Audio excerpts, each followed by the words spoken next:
आज के इस वीडियो में हम कुछ सेंटेंसेस सीखेंगे जो हमारे लिए बहुत यूज़फुल हैं और इन्हें यूज़ कर कर हम बहुत अच्छी कॉन्वर्जेशन कर सकते हैं। तो स्टार्ट करते हैं। देखिए, अगर आप कहते हो कि अगर तुम मेरी मदद करोगे तो तुम्हारा क्या चला जाएगा। अक्सर हम इस तरह की बात कहते हैं ना कि अगर तुम सच बोल दोगे तो तुम्हारा नुकसान नहीं हो जाएगा, या तुम्हारा कौन सा नुकसान हो जाएगा। जब इस तरह के सेंटेंसेस होते हैं ना, तो ये हम कंडीशनल टाइप 1 में बनाते हैं। इसमें दो फ्रेजेस हैं, एक तो अगर वाला है और एक दूसरा। अगर वाला जो फ्रेज़ है ना, वो इफ़ के बाद प्रेजेंट सिंपल में जाएगा, और दूसरा फ्रेज़ जो है वो फ्यूचर सिंपल में जाएगा।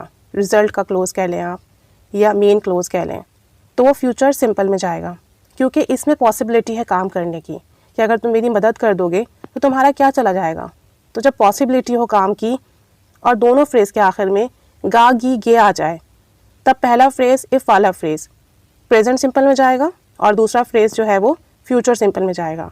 और इन दोनों की पोजीशन चेंज भी हो सकती है, यानी अगर वाला सेंटेंस बाद में भी आ सकता है और मेन फ्रेज़ पहले आ सकता है। जैसे मैं ये भी कह सकती हूँ, तुम्हारा क्या चला जाएगा अगर तुम मेरी मदद कर दोगे। इस तरह से भी कहा जा सकता है, और अगर वाला फ्रेज़ पहले भी आ सकता है। तो इसको ट्रांसलेट करते हैं। अगर तुम मेरी मदद कर दोगे तो तुम्हारा क्या चला जाएगा। If you help me present simple है, इफ़ के बाद यू आया, फिर वर्ब की फर्स्ट फॉर्म हेल्प और फिर me. If you help me what will happen to you, तुम्हारा क्या चला जाएगा। What will happen to you, अभी फ्यूचर सिंपल है और प्लस क्वेश्चन है, इसलिए व्हाट के बाद विल आया है, फिर हैपन फिर to you. If you help me what will happen to you, अगर तुम मेरी मदद कर दोगे तुम्हारा क्या चला जाएगा। एक और सेंटेंस देखें। अगर तुम सच बोल दोगे तो तुम्हारा नुकसान नहीं हो जाएगा। If you speak the truth, if you speak the truth you will not be harmed, you will not be harmed. एक और सेंटेंस देखें। अगर तुम खामोश हो जाओगे तो लड़ाई ख़त्म हो जाएगी। अक्सर हम यही कहते हैं ना जब लड़ाई होती है कि यार तुम खामोश हो जाओ, अगर तुम खामोश हो जाओगे लड़ाई ख़त्म हो जाएगी। If you keep quiet the fight will and, if you keep quiet the fight will and. एक और सेंटेंस देखें। अगर तुम गुस्सा करोगे ना तो मामला और ख़राब हो जाएगा। If you get angry, if you get angry the matter will get worse, worse mean और ख़राब हो जाएगा, the matter will get worse. अगर तुम गुस्सा करोगे तो मामला और ख़राब हो जाएगा। If you get angry the matter will get verse.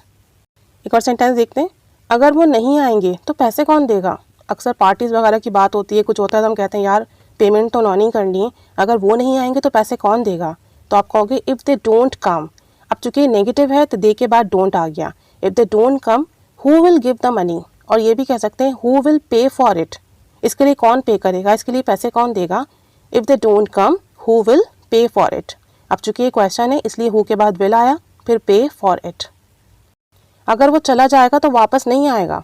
अक्सर हम ऐसे कहते हैं ना यार उसे रोक लो, अगर वो चला गया तो वापस नहीं आएगा। If he leaves he will not come back, if he leaves. अब चूंकि यहाँ पर ही है थर्ड पर्सन सिंगुलर, इसलिए लीव में एस लगाए। If he leaves he will not come back, वो वापस नहीं आएगा। एक लास्ट सेंटेंस देखें।